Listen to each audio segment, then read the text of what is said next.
Oi, Papi Blue. Oi, Mami Blue. Vamos classificar a propriedade? Sim, a propriedade pode ser de vários tipos. Vamos a elas? Nós temos 12 tipos de propriedade. Para chegar a esse número, 12, precisamos fazer um exercício de análise combinatória. Olha aqui. Uma propriedade pode ser de dois tipos. Qualquer um desses dois tipos pode ser de dois tipos. 2 vezes 2, 4. E qualquer um desses 4 tipos pode ser de 3 tipos. 3 vezes 4, 12. Então nós temos basicamente 12 tipos de propriedade. Uma propriedade se divide em plena e limitada. Tá vendo aqui? A propriedade plena é aquela onde não há nenhum outro direito real sobre ela. Nós temos 15 direitos reais enquanto eu gravo esse vídeo e 14 deles recaem, incidem sobre uma propriedade. Quando uma propriedade não tem nenhum direito real sobre ela, ela é chamada de propriedade plena. Também chamada de propriedade alodial. Grava esse nome, alodial.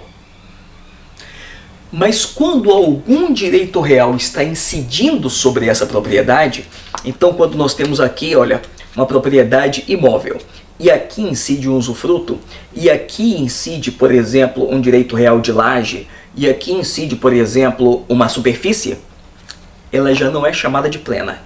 Ela é chamada de propriedade limitada ou lodial. Então a propriedade limitada ou lodial é aquela que tem algum direito real sobre ela. E a propriedade plena ou ilimitada ou alodial é aquela que não tem nenhum direito real sobre ela.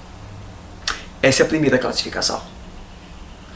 A segunda classificação nos diz que a propriedade pode ser exclusiva ou comum.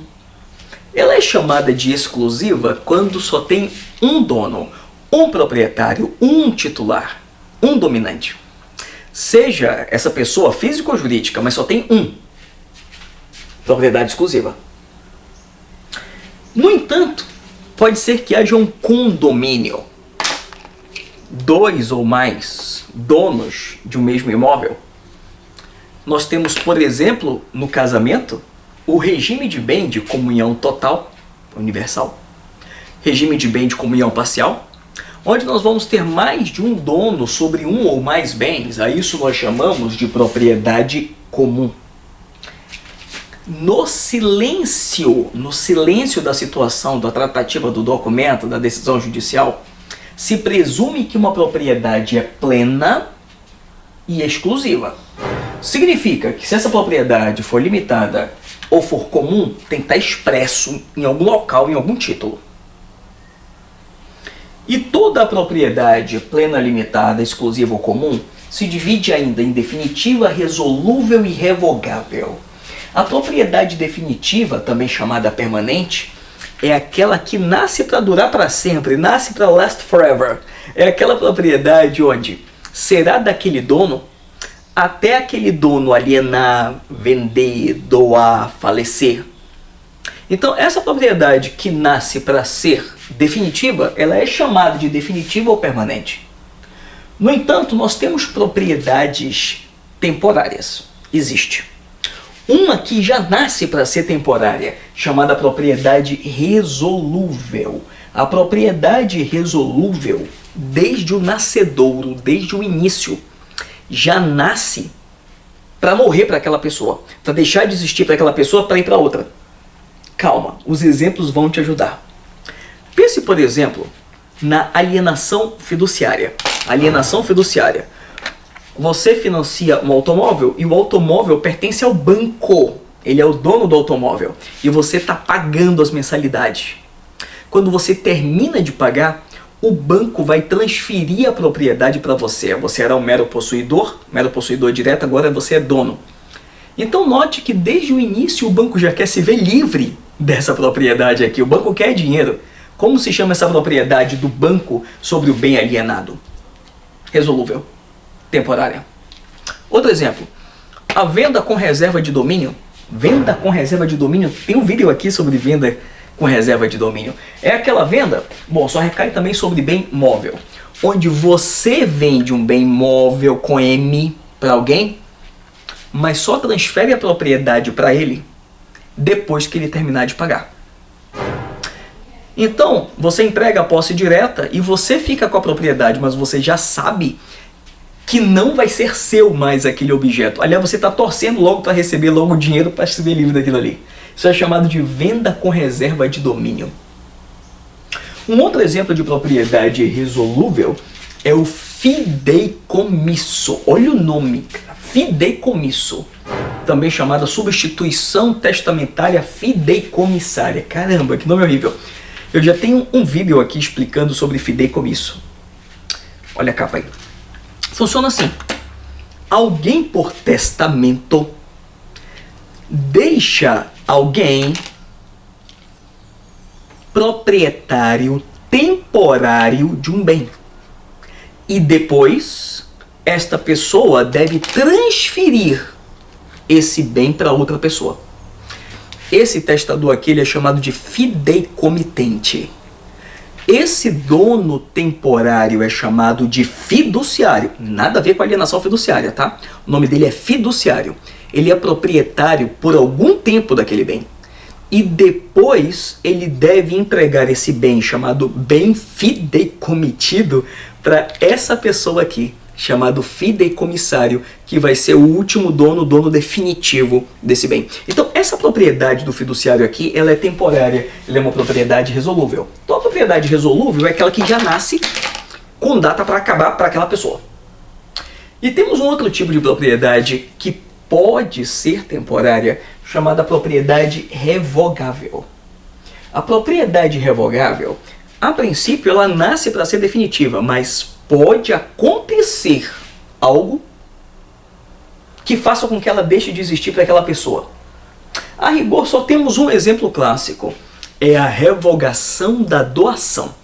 Tipo, todas as vezes que um doador doa algo bem doado para um donatário, já temos vídeo de doação aqui com isso bem explicado, tá?